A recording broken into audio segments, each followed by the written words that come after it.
Hi guys, welcome to Brimwood Farm. Today I am harvesting and storing my spinach. So I thought I'd show you exactly how I do it.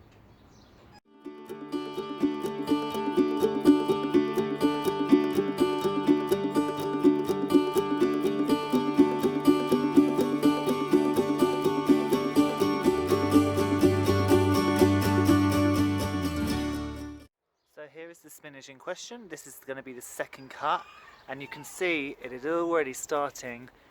That is the start of a bolt. And over here you can see again this long stem is it bolting. So I need to cut it back, and I might get one more cut out of it. Now, I used to make loads of mistakes in the beginning, and I used to try and take off individual leaves because I wanted to preserve them, but no more. Now I use a sharp knife and I just swish across the top. So let's do that now.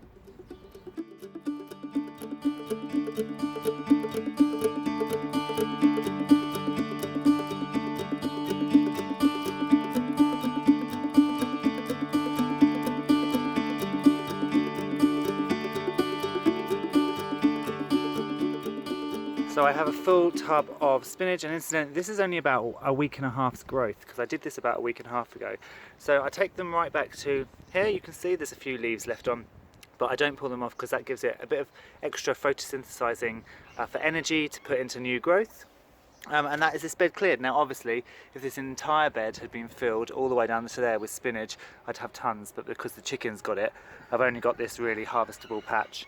You'll also notice I put a couple of these salad bowl red lettuces in that I transplanted last week. And incidentally, you might remember when they went in, they were really green. Look at them now. They've turned that beautiful red.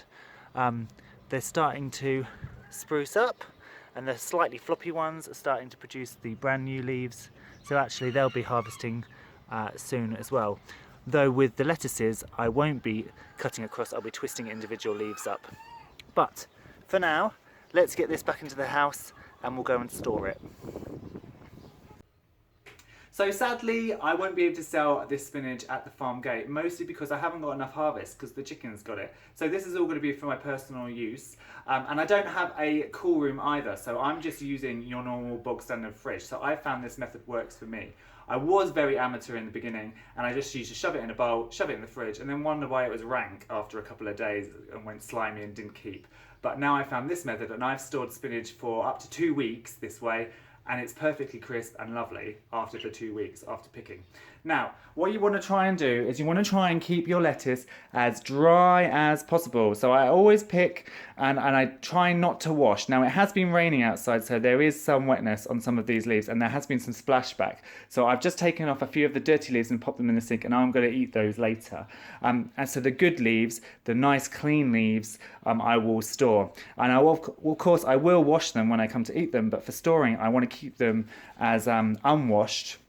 And then you can store them that way, and you don't have to worry about the water getting into them. Now, of course, these are still living, breathing plants.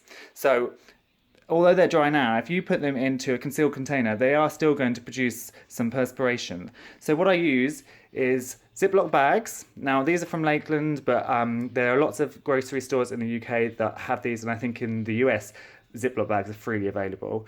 There's a couple of pieces of kitchen towel inside, and that is for soaking up any of that excess moisture. And then a straw, because we're going to vacuum pack these to keep them as tasty and fresh as we possibly can. So I'm going to start the process. It's a good idea to go through your leaves, and if there are any dirty ones, put them to one side and eat them, or you will have to wash them and then dry them. And also, as you know, there's some of the leaves bolted, some of the stalks are bolted, so I might have some stems to cut off as well. But for now, I'm going to pop this into these 2 bags.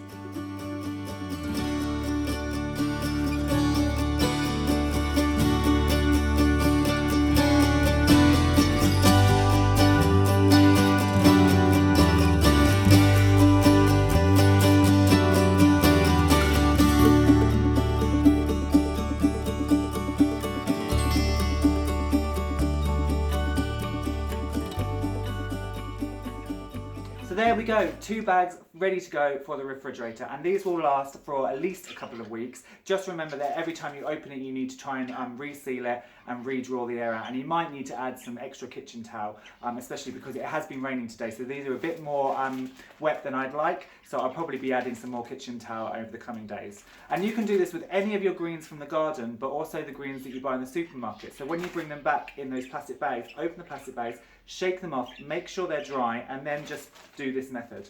So that's my method for keeping it clean and dry and storing it. But what about you? If you've got a really good idea, something that I'm missing, please tell me in the comments.